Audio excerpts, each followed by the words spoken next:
Então, o livro do profeta Oséias, né, eu vou dar um panorama aqui do livro do profeta Oséias, depois a gente vai, né, pontuando aqui os capítulos aqui. Os irmãos estão conseguindo me ouvir bem? Está ouvindo bem, pastor? Estamos sim, pastor. Estamos ouvindo bem. Amém. Não, porque estava dando um ruídozinho aqui, pensei que poderia estar dando interferência aqui no meu. Então vamos lá, irmãos. O livro do profeta Oséias, ele é o primeiro livro dos profetas, né, denominados menores da Bíblia Sagrada. A gente já comentou aqui, não acerca de importância, nem de relevância, mas por causa do tamanho do livro e das informações, tanto particulares quanto, né, do contexto que eles viviam. Ele foi escrito no Reino do Norte, né, Israel, por volta do século 8 a.C. Ele usa, né, uma dolorosa experiência conjugal do profeta com o Gomer, para ilustrar a infidelidade espiritual de Israel, do amor incondicional de Deus. Então, o contexto e a autoria é o profeta Oséias, que o nome dele significa o Senhor salva.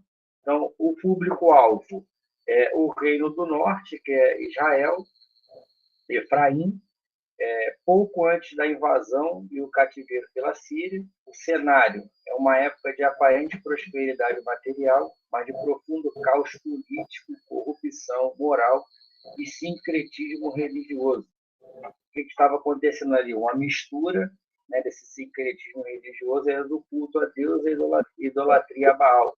A estrutura do livro ela se divide essencialmente em duas grandes partes, né? A autoria do livro do profeta Oséias, ele vai tratar basicamente dentro de um casamento, né? Então, no capítulo 1 ao 3, Deus vai mandar o profeta se casar com Gomer, uma mulher que depois de tudo se torna infiel. Seus filhos recebem nomes simbólicos que anunciam o juízo sobre a nação. O primeiro dele é Jezreel, que significa Deus semeia ou Deus espalha.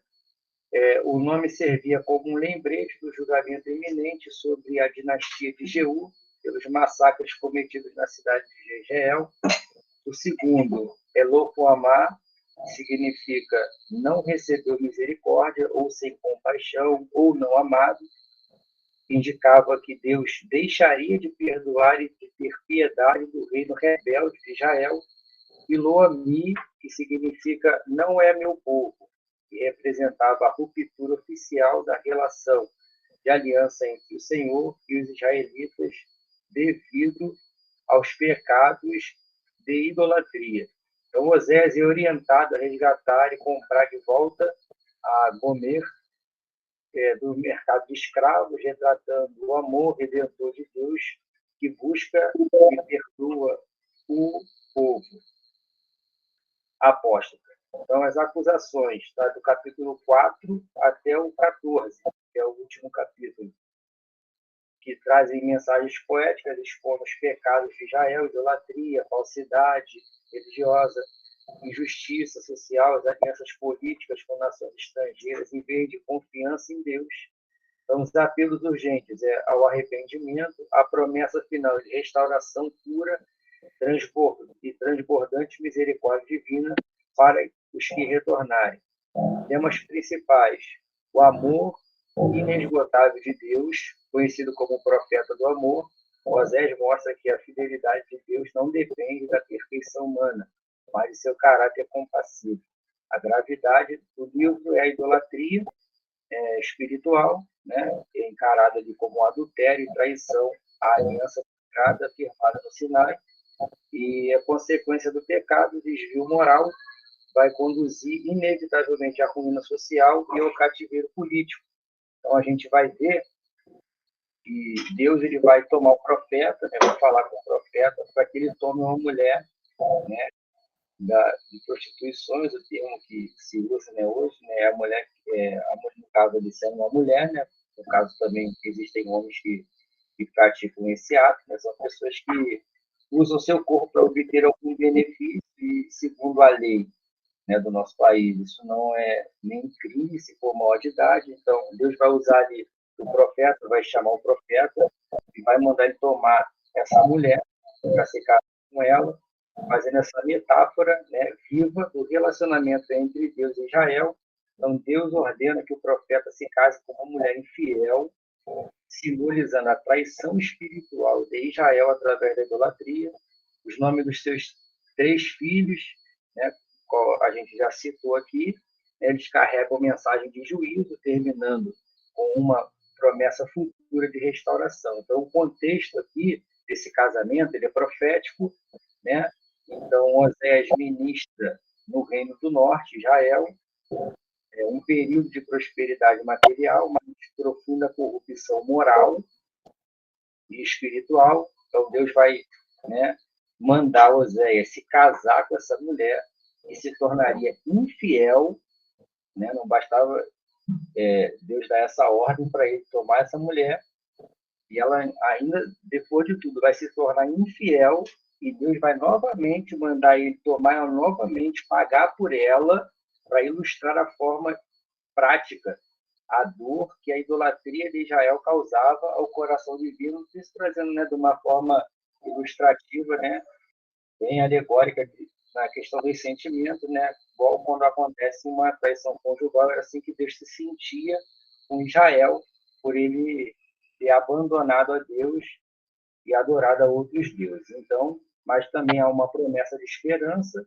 apesar do duro juízo anunciado. O capítulo termina com uma reviravolta da graça de Deus, quando Deus promete que o número dos filhos de Israel será como a areia do mar, e que no mesmo lugar onde se ouviu que eles não eram meu povo, eles serão chamados de filhos do Deus vivo. Ou seja, então ali é Deus trazendo, no capítulo 1, Deus vai trazer esse traço, né, de o povo se voltar para Deus, para poder buscar um arrependimento sincero diante de Deus, e Deus, com certeza, restauraria o povo, desde que ele se arrependesse de todo o coração. Deus vai usar essa metáfora do casamento na própria pele do profeta, para demonstrar qual era a posição e a conduta de Israel. Só Deus mesmo, então, um homem direcionado por Deus, para naquele período, naquela época, né, tomar essa atitude, tomar essa decisão de ouvir a Deus, obedecer a Deus e fazer com que o povo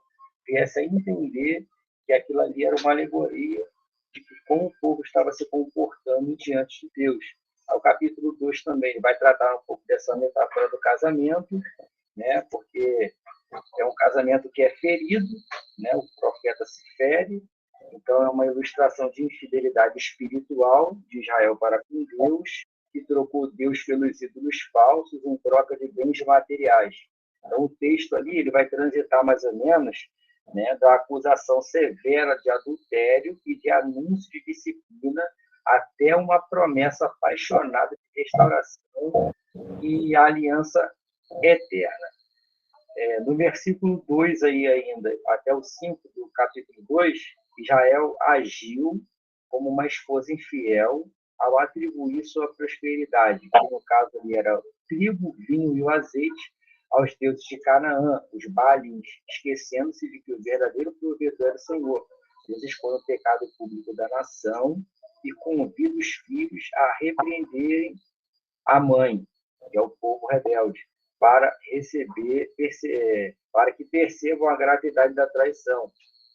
Então, ali Deus, né, ele vai cercar o caminho, ele vai avisar que vai colocar, né, uma cerca como de muros de espinho para impedir, né, que eles alcancem seus amantes, que são os ídolos, ou seja, Deus protegendo, né, para que Israel não fosse se afastar de Deus e haver uma proteção, né? Então, para que ele não se voltasse para outros deuses, mas há uma frustração aí, porque constantemente o que eles faziam era procurar os outros deuses, a nação ia enfrentar uma crise, uma escassez, né? Então eles tinham que perceber tudo isso que eles iam passar, mas só que eles vão perceber tardiamente, né? Então Deus vai fazer uma promessa de restauração, um chamado de amor, Deus vai prometer atrair Israel novamente para o deserto, um lugar de isolamento e dependência,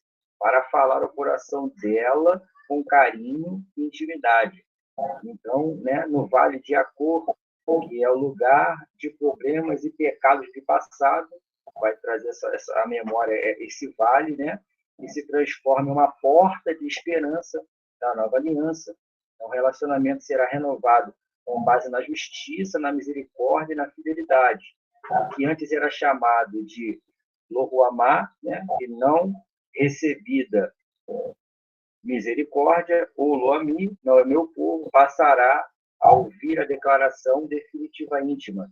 Tu és o meu povo, e ao povo que responderá, tu és o meu Deus. Ou seja, então, as bases da aliança de Deus sempre vão ser firmadas, né, em fidelidade, misericórdia e justiça. É independente daquilo que a gente pratica. Se a gente se voltar para Deus, né, com fidelidade, né, buscando a misericórdia, e buscar de Deus a justificação, ele é fiel e poderoso para nos justificar. Então, Deus está trazendo a memória do povo, né? Se o povo ele se voltar para Deus de todo o coração, Deus ele vai agir de misericórdia com o povo, desde que o povo haja com sinceridade diante de Deus. Então, já no capítulo 3, o profeta vai resgatar a sua esposa de uma vida de escravidão e de adultério. Então, esse ato ilustra o amor infiel de Deus por Israel, que havia traído a aliança divina, tá bom, meus irmãos? E esse fato vai ilustrar, né, que os ídolos a aliança divina, a aliança que eles tiveram feito com ele. Então, simboliza o perdão, o preço da redenção e a promessa de restauração, tá, de Deus para com o povo. Então, esse resgate de Gomer, né, o Senhor manda Oséias amar novamente a sua esposa, mesmo ela sendo infiel. O preço que foi pago por Oséias para comprar ela de valor, gastando prata e cevada, o valor equivalente a de um escravo. Então, o profeta exige que ela espere por ele e viva em pureza, sem se entregar a outros parceiros. Então, qual é o significado espiritual? É que o tempo de disciplina, o povo de Israel ficaria muito tempo sem rei, líderes, sacrifícios aos sacerdotes, representando o cativeiro e o afastamento da sua terra. O arrependimento no fim, nesse período, os israelitas deveriam buscar o Senhor e o rei, né, descendente de Davi. Então, o texto vai terminar com a promessa de que o povo se achegará a Deus para receber o seu favor. Eu acho que tem algum microfone aberto aí, tá, meus irmãos? Então, a gente vai ver no capítulo de número 4, que traz o capítulo de número 4, ele traz uma queixa de Deus contra Israel por causa do fim da lealdade e do amor. Então, o texto vai destacar que o povo erra e sofre porque rejeitou a lei divina, enquanto os sacerdotes falharam na missão de ensinar a verdade. A acusação, tá bom, de tudo isso aí que está acontecendo com o povo. Então, o texto vai apontar a falta de verdade, de amor e de conhecimento de Deus na terra. Ocorre uma onda de violência, mentira, roubo e adultério. A desobediência humana afeta diretamente, tá bom, irmãos? Até a natureza, causando sofrimento aos animais e à terra, tá bom? Então, a gente vai ver aí que de quem é a culpa? A culpa são dos líderes espirituais que rejeitaram o saber de Deus e se esqueceram da lei. Aí tem um texto aí que é bem, né, um versículo que é muito citado, que é o versículo de número 6. Eu vou até ler aqui para os irmãos, tá bom?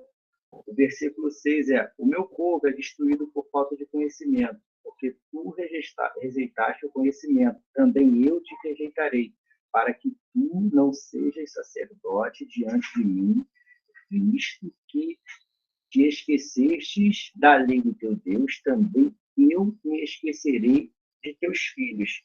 Então, a gente vai ver que, por causa, né, dessa rejeição da lei de Deus, da palavra de Deus, da implantação da verdade, da veracidade da palavra de Deus no meio do povo, e essa responsabilidade ela é atribuída para a liderança, a gente vai ver que o povo ele vai, né, enveredar por alguns caminhos, sendo que, na verdade, a gente já sabe que, por mais que haja ensinamento, por mais que haja, infelizmente, sempre haverão, né, pessoas que vão pender para outros lados, mas jamais pode ser por falta, né, da exposição da verdade da palavra de Deus, para que haja um conhecimento genuíno, né, de toda a comunidade cristã, de toda a igreja, sobre as leis de Deus. Então, os sacerdotes eles preferiram o erro do povo para obter vantagens em vez de corrigi-los.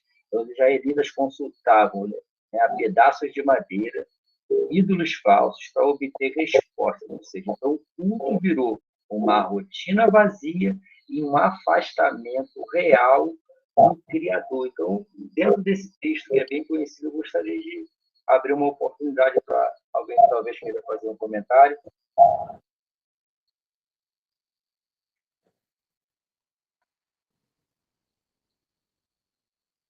Podemos seguir, então, irmãos? Então, vamos dar continuidade aqui no... Então, a gente vai vendo, né, dentro desse capítulo de número 4, que parece que nós estamos vivenciando, dentro disso tudo, né, do contexto de hoje, aquele dia de Oséia, né, onde muitas vezes estamos permitindo que o culto se torne uma rotina vazia, isso tanto individualmente, tá, irmãos, como coletivamente. E às vezes a gente atribui o culto vazio ao coletivo, mas, na verdade, o indivíduo ele sabe quando que o culto dele está vazio.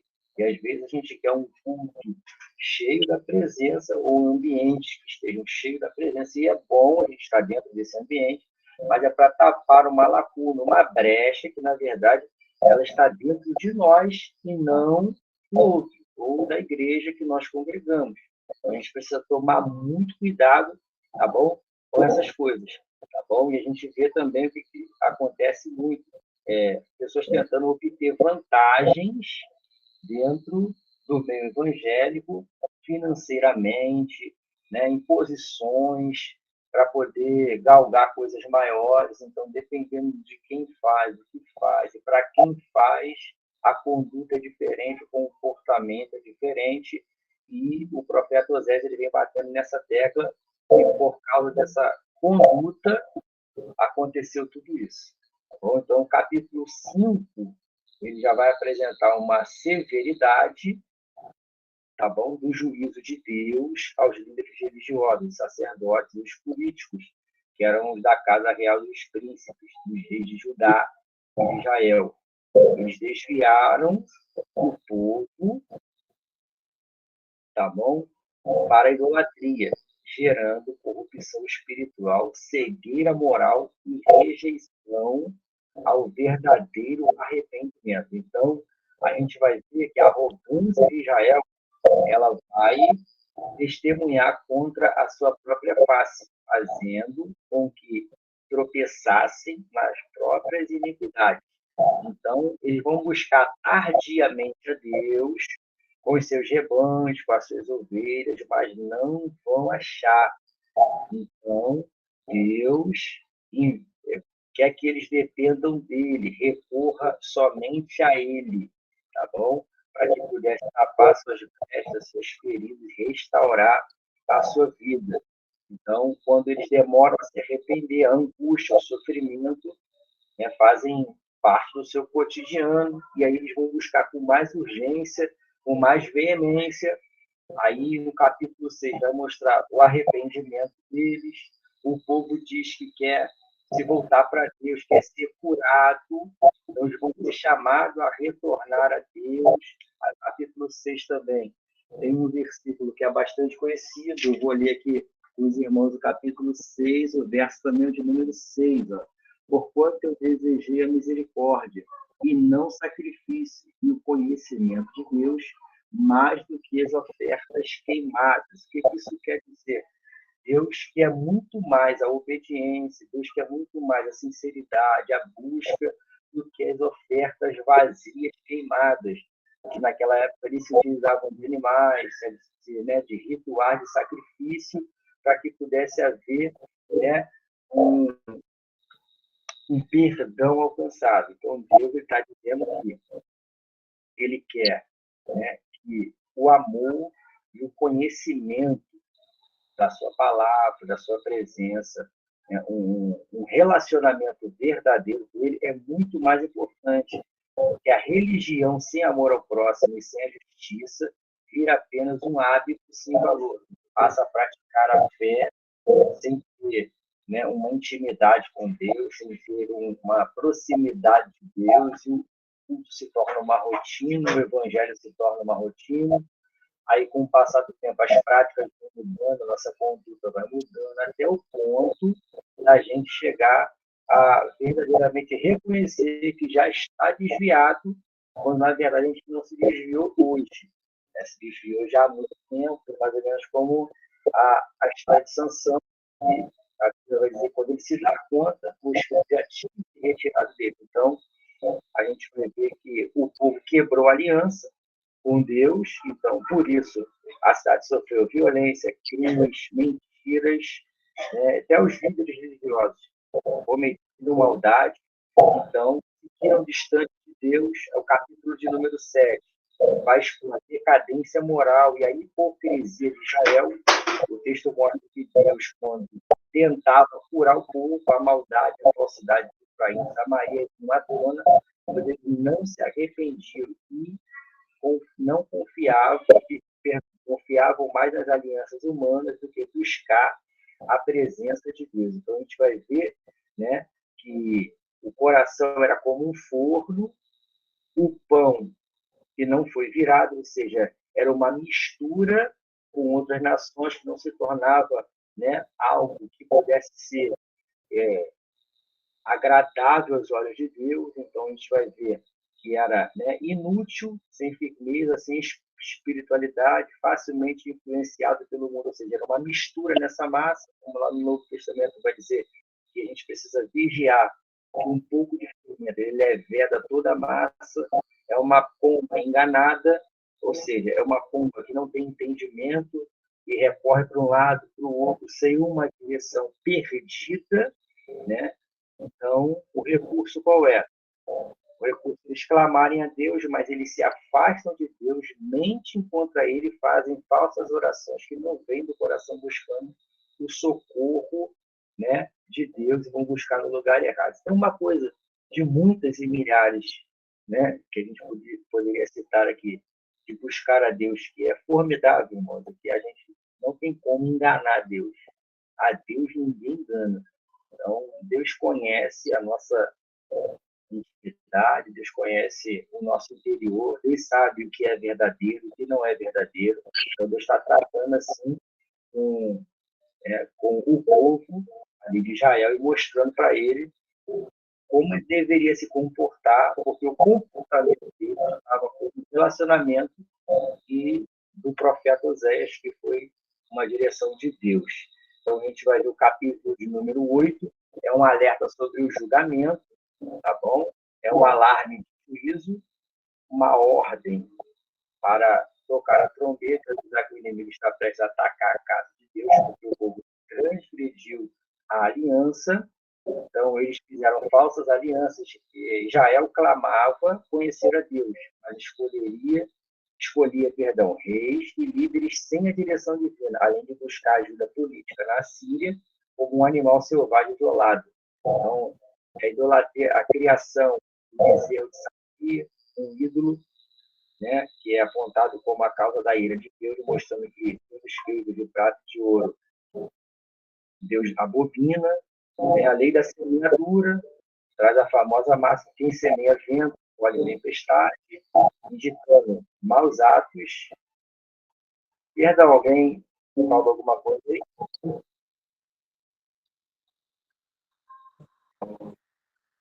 Não. Pastor Natal, eu acho que tem algum microfone que está aberto aí. Então, Maico, o microfone que está aberto é o da igreja, para a gente conseguir ouvir a sua transmissão. Ah, tá, tudo bem. É esse que deve estar dando assim, um pouco de eco na transmissão aí, porque os dos demais irmãos, todos aqui eu estou vendo que estão fechados. Tá sim, tá sim. É porque eu estou olhando para a tela aqui, para o telefone aqui que eu fiz as anotações. Se alguém levantar Tá, a mão então. e quiser falar alguma coisa, sinaliza aí, porque às vezes pode ser que eu não consiga ver na hora, tá bom, meus irmãos? Tá, beleza. Quem quiser perguntar, irmãos, é só fazer um sinal aí na transmissão, né, com a mão, ou abrir o microfone e perguntar direto, tá bom? Aqui do plenário da igreja, se tiver alguém que queira perguntar, a gente faz o sinal daqui, tá bom? Tá bom, então. Então a gente vai ver aí no capítulo de número 9, né, um duro aviso de Deus para o Reino do Norte, Israel, no caso aqui, Efraim. Né?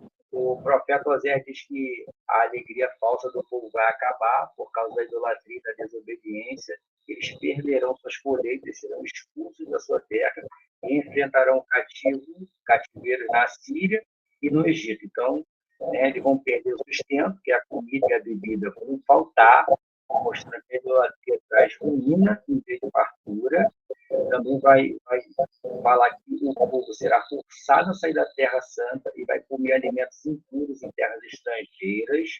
Então, a corrupção moral e o castigo vai ser uma comparação do passado, que lembra os pecados antigos, traz o castigo para a descendência. Então, o profeta lamenta que até os filhos das gerações futuras sofrerão as consequências da rebeldia da nação da extremidade. Isso aqui é um ponto muito importante, porque, né, Deus não toma em consideração o pecado do pai com o filho, mas a gente também precisa levar em consideração de que, como a gente deixa o ambiente para gerações futuras, eles certamente eles vão viver dentro desse ambiente que foi preparado para que eles possam trilhar. Então, eles vão sofrer algumas consequências da forma que nós deixarmos o ambiente para gerações que vão vir. Então, se a gente preparar, né, um bom ambiente para quem está vindo depois, eles vão desfrutar de um bom ambiente. Se nós deixarmos um ambiente ruim, eles vão desfrutar de um ambiente ruim, não relacionado diretamente ao pecado individual, mas dentro de um cenário que eles estão, né, inseridos. Tá bom, meus irmãos? Então, o capítulo 10 vai expor a hipocrisia espiritual, anuncia o cativeiro na Síria e conclui com o chamado urgente para o arrependimento.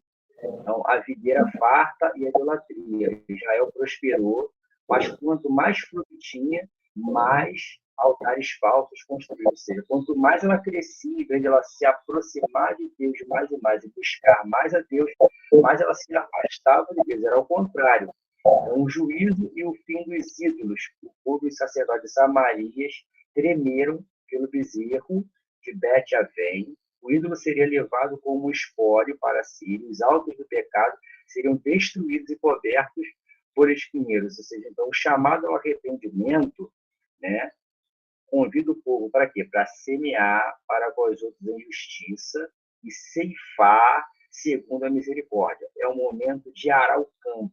O alvo é buscar ao Senhor até que ele venha e faça chover justiça. Ou seja, então a gente precisa, né, preparar o terreno, a gente precisa semear no terreno para que a gente possa colher daquilo que a gente vai plantar. Porque é aquela velha máxima, aquela frase que a gente já ouviu bastante, né? Deus, ele é bom e permite a gente semear o que a gente quiser, mas ele é justo também para a gente colher só aquilo que a gente plantou. Tá bom, irmãos? Então, a gente precisa se atentar muito para esse ponto, porque isso aqui é muito importante para a nossa vida cristã. Tá bom?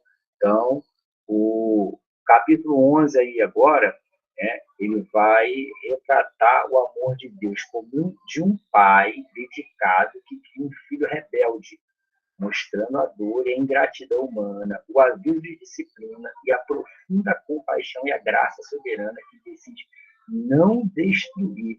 Ou seja, quem aqui, né, nunca lidou com esse momento, ou esse sentimento de ingratidão? Só que aqui Deus, ele vai agir de uma forma, né, que muitas das vezes as pessoas confundem.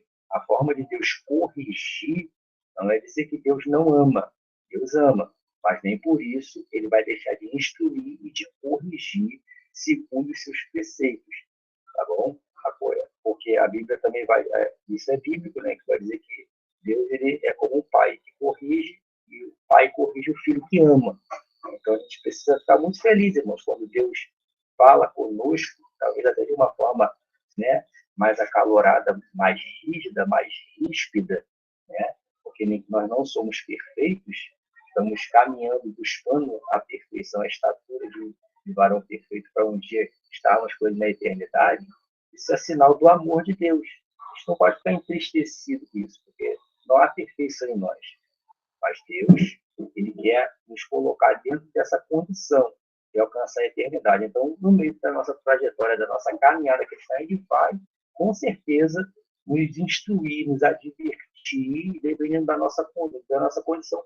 Ele vai dar uns puxãozinhos de orelha, assim, né, para a gente poder trilhar no caminho que ele estabeleceu para nós.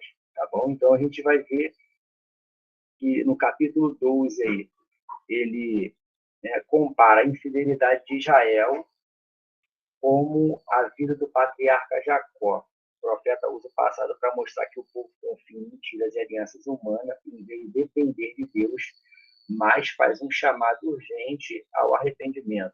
Olha só, então, é como se o povo estivesse se alimentando de vento, usando balanças desonestas, né, rejeitando os profetas. Ele vai usar o exemplo de Jacó, o ancestral.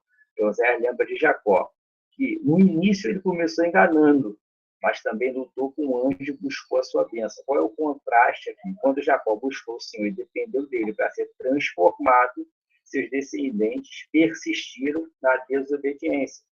Aí o capítulo de número 13, ele vai dizer que, né, existe uma severa, né, consequência da idolatria e da ingratidão ao reino do norte, que é Efraim e Israel. O profeta mostra que a ruína da nação vem de suas próprias escolhas, ao abandonar o único Salvador para seguir deuses, destacando que apenas em Deus há socorro. Ou seja, então, eles plantaram os capítulos anteriores, e agora Deus vai falar que eles vão colher justamente aquilo que eles plantaram. Então, idolatria, eles plantaram. Então, o juízo deles vai ser o quê? Porque o pecado do povo estava guardado e acumulado. O capítulo aponta para o castigo inevitável da invasão e da destruição, né? Que é pelos assírios, 722 a.C. Estão preparando o terreno para o chamado arrependimento, que vem logo depois, no capítulo 14, que é o capítulo derradeiro, né? É o último capítulo do livro do profeta Oséias. Então, funciona como um convite final de Deus para o arrependimento, mostrando que, apesar da infidelidade e dos pecados de Israel, a misericórdia e o perdão divinos estão prontos para restaurar aqueles que decidem voltar. Ou seja, então, Deus ele vai terminar o capítulo, no capítulo 14, o último capítulo do livro de Oséias, demonstrando que sempre há uma porta de esperança para o arrependido, para aquele que se volta para Deus com o coração contrito e quebrantado. Deus ele sempre vai abrir uma porta de misericórdia, de perdão, para aquele que se volta verdadeiramente arrependido para Deus. Então, a gente vai ver, o Senhor orienta o povo a levar a palavra de confissão, pedindo que Deus tire a maldade e aceite o que é bom, o fim da confiança humana. A gente vai ver, Israel declara que não vai mais confiar na Síria, em cavalos de guerra ou nos ídolos feitos pelas próprias mãos. Então, vai haver uma promessa de cura, de restauração, com amor gratuito. Deus responde prometendo curar a infidelidade do povo e amá-los de forma livre e voluntária. Então, a gente vai ver que o Senhor diz que será como o orvalho de Israel, e o povo vai florescer novamente como um lírio, ter raiz profunda, como as árvores do Líbano. Então, a sua beleza vai ser como a da oliveira, a sua fragrância vai ser como o do vinho do Líbano. E o que a gente vai concluir aí é que, né, o povo precisa descartar os ídolos. Então, Efraim vai dizer: que tenho eu a ver ainda com os ídolos? Vai fazer uma pergunta. A atenção divina, Deus responde: e cuida do povo como um cipreste verde que dá fruto. Então, qual é o caminho correto? O capítulo encerra dizendo que os caminhos do Senhor são retos. Os justos andam neles, mas os rebeldes tropeçam. Amém? Eu tenho alguns minutinhos aí para a gente poder terminar aqui dentro do tempo, então a gente já vai participar aqui já junto com o livro do profeta Joel, tá bom, irmãos? Que são 3 capítulos, né? O livro do profeta Joel. Então, vou dar um panorama do livro do profeta Joel. O livro do profeta Joel, ele é do Antigo Testamento da Bíblia Sagrada, né? Ele foi escrito pelo profeta Joel, cujo nome significa O Senhor é Deus. O livro usa uma grave praga e uma seca devastadora para alertar, para chamar o povo ao arrependimento sincero e anunciar o dia do Senhor. Então, qual é a estrutura do livro? A praga de gafanhotos, o desastre natural, destruiu plantações de trigo, uvas e figos, gerando escassez de alimento e o fim das ofertas do tempo. Então, vai dando seguimento, né, sobre o dia do Senhor. Joel apresenta a crise presente como um sinal de um julgamento divino maior, exortando o povo a jejuar, a clamar. Então, o povo vai ter que se arrepender verdadeiramente. Então, o profeta vai destacar, né, uma frase dentro do seu livro, que é uma frase também muito marcante, né, no meu ver. Eu creio que alguns irmãos que já bateram o olho, leram esse versículo, vai falar sobre rasgar o coração e não as vestes, né, porque era um sinal de humilhação, rasgar as vestes no Antigo Testamento. Então, isso vai indicar que Deus quer uma mudança interior real e não apenas rituais vazios. Então, a promessa de restauração. Deus promete perdoar, restituir o que foi destruído e derramar o seu Espírito sobre todas as pessoas. Então, a profecia cumprida no Novo Testamento, no dia de Pentecostes. Então, o primeiro capítulo de Joel vai descrever uma praga devastadora de gafanhotos, de uma seca severa em Judá. O profeta usa essa catástrofe natural sem precedentes para chamar toda a sociedade ao arrependimento e apontar para o rigor do juízo de Deus, conhecido como o dia do Senhor. Então, qual é o impacto total dessa destruição? Aí, dentro da teologia, né, eles vão atribuir que são 4 tipos de gafanhoto, outros teólogos vão falar que são 4 fases de gafanhoto, mas vamos trabalhar com 4 fases de gafanhotos aqui, para a gente poder dar seguimento aqui, tá bom? Quais são essas fases? Essas fases que elas vão consumir as plantações de trigo, de uva e de figo, não deixando nada para trás. Então, eles vão afetar socialmente, vai instaurar-se uma crise que vai atingir, olha só, irmãos, vai atingir essa crise os bêbados, os agricultores, que vão perder o sustento, e o vinho.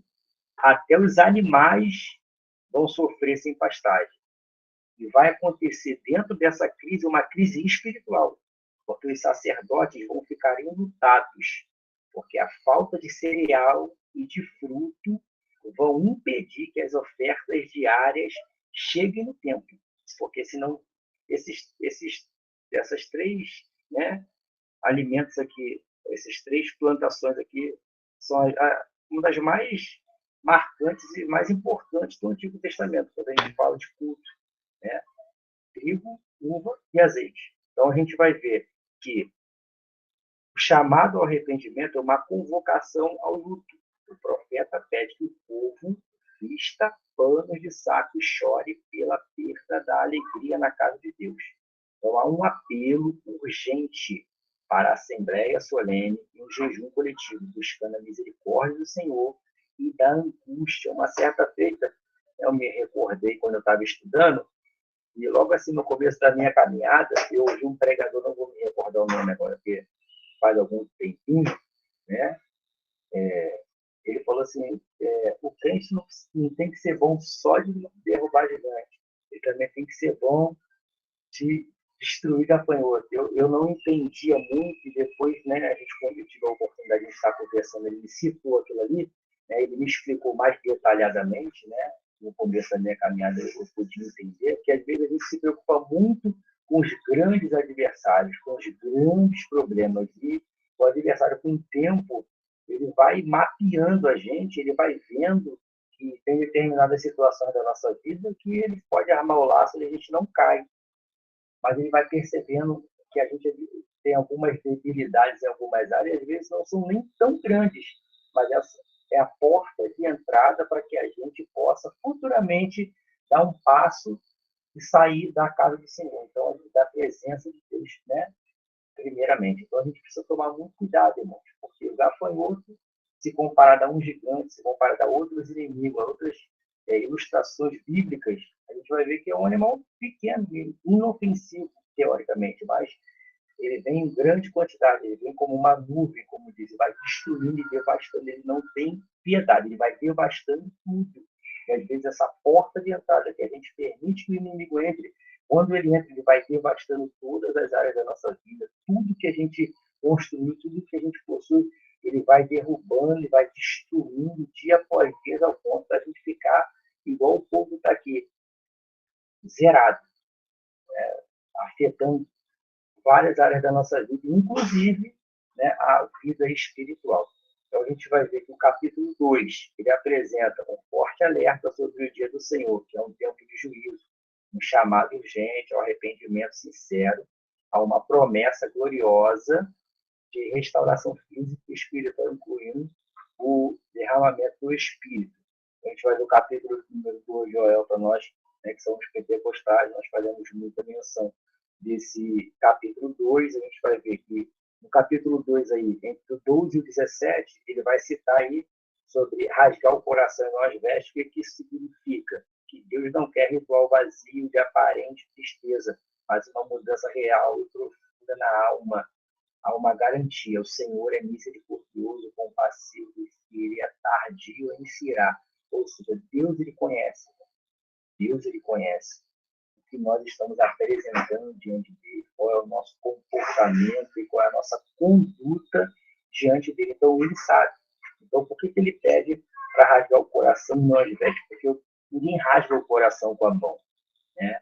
É necessário abrir o corpo, porque o coração dele é interno, ele está do lado de dentro, ele está protegido, né, pelo tórax, aqui os ossos, pela pele, ele está protegido, ele está guardado, é no interior. Deus quer que, né, nosso arrependimento ele seja do mais profundo da nossa alma, e não apenas externo, né, com lágrimas que não geram nenhum arrependimento verdadeiro, nenhuma transformação verdadeira.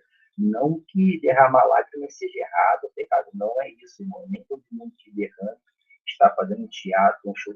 Jamais eu estou colocando isso em questão. Mas o profeta, que é a visão do livro, é a nossa verdade, ela seja interna.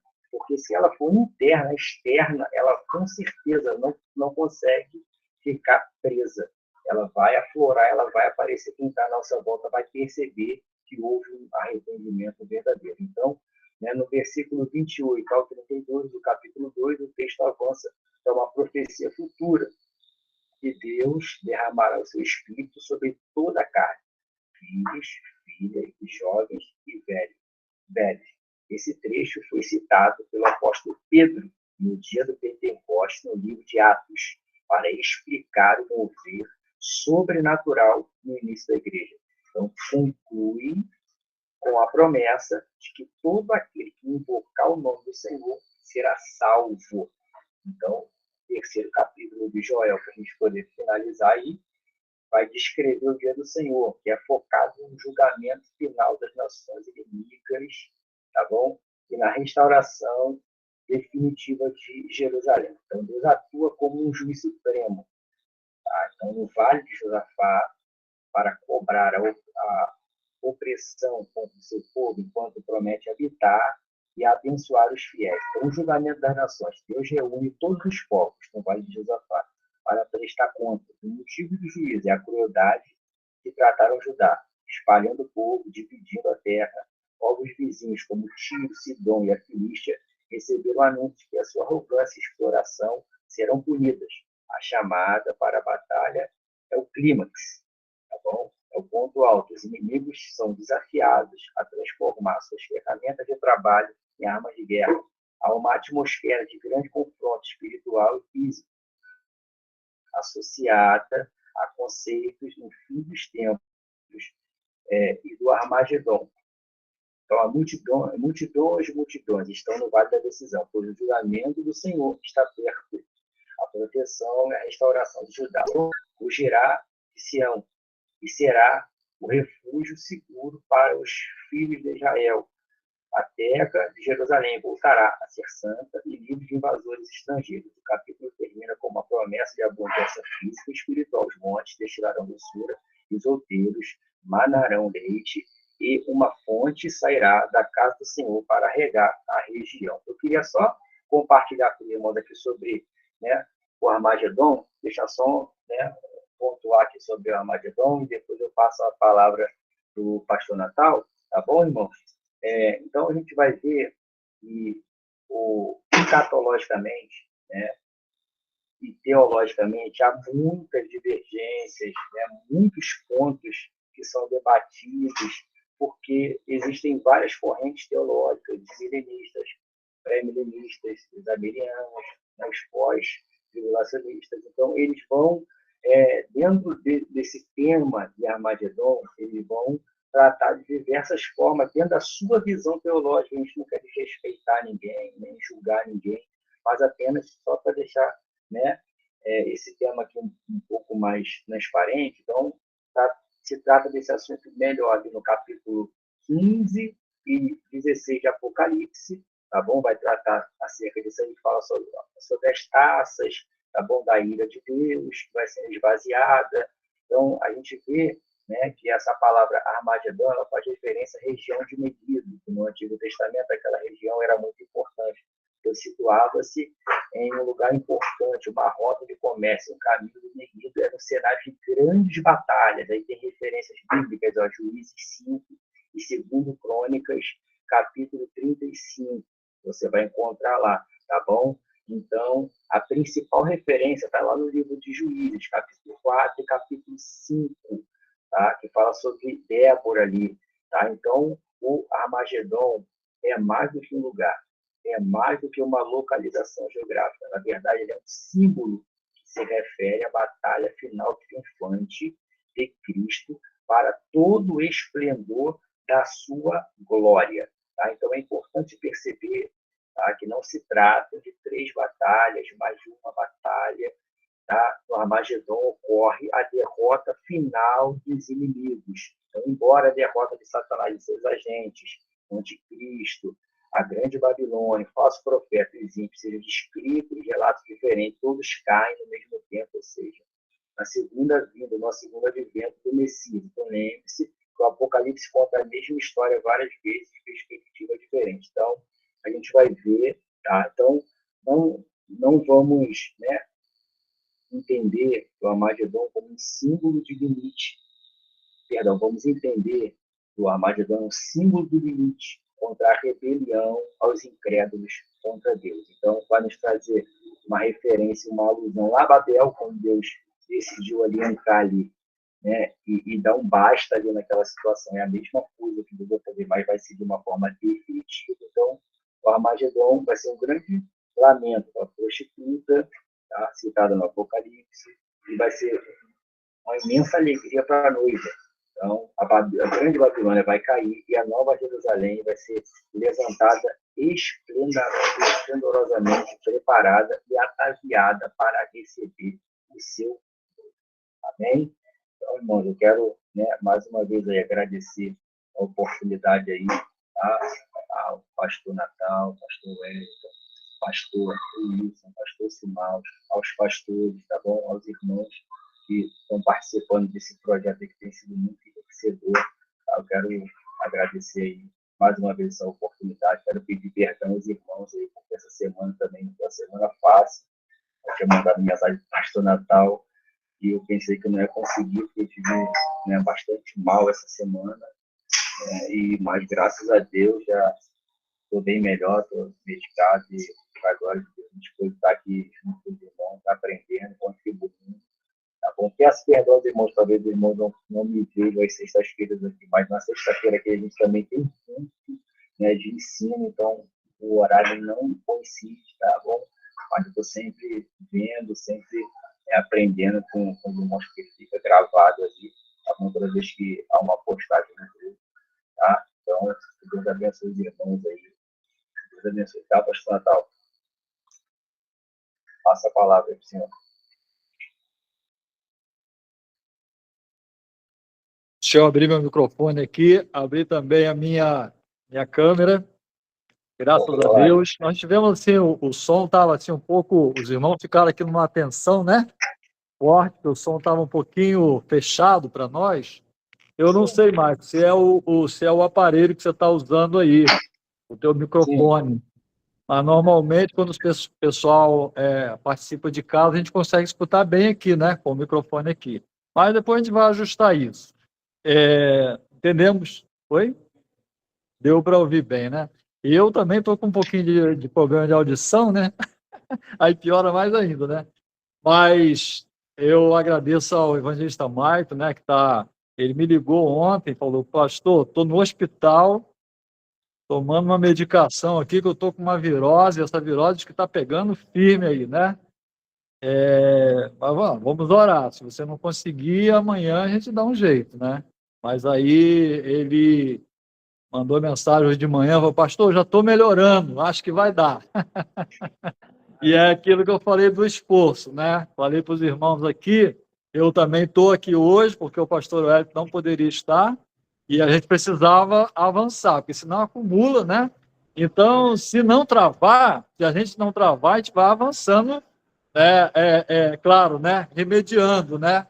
Talvez não 100%, mas a gente avança assim mesmo, né? Então, fizemos aqui o início da exposição dos livros dos profetas menores, né? O profeta Oséias abre os profetas menores. Não são menores porque são menos importantes, são menores porque o escrito deles são realmente bem mais reduzido do que os demais, né? E aí estava até falando que eu achei que o profeta Isaías era o maior, né? O maior escrito, né? Mas não é, não. É o Ezequiel. E o Ezequiel tem menos capítulos, mas os versículos são muito maiores, né? Então, Isaías, Jeremias, Ezequiel, Daniel também, são 12 capítulos só, mas eles são tidos como profetas maiores por causa da quantidade de escritos, né?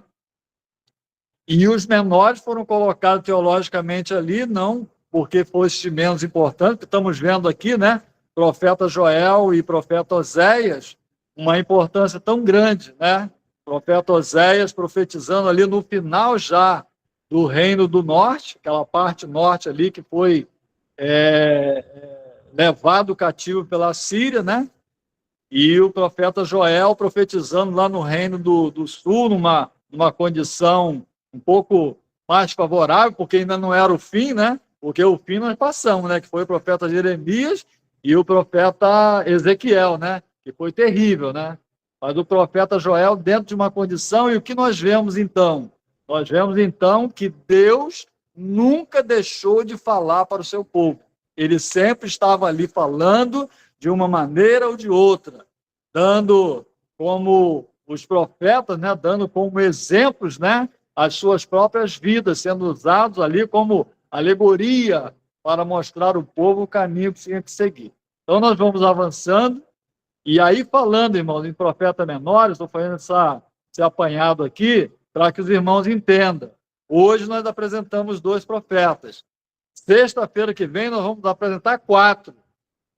Por quê? Porque eles são pequenos e a gente não tem como apresentar um por sexta-feira, senão não daria tempo para a gente cumprir o cronograma, né? E aí a gente precisa estar bem atento para aproveitar bem o entendimento da palavra que está sendo ministrada para nós. Amém?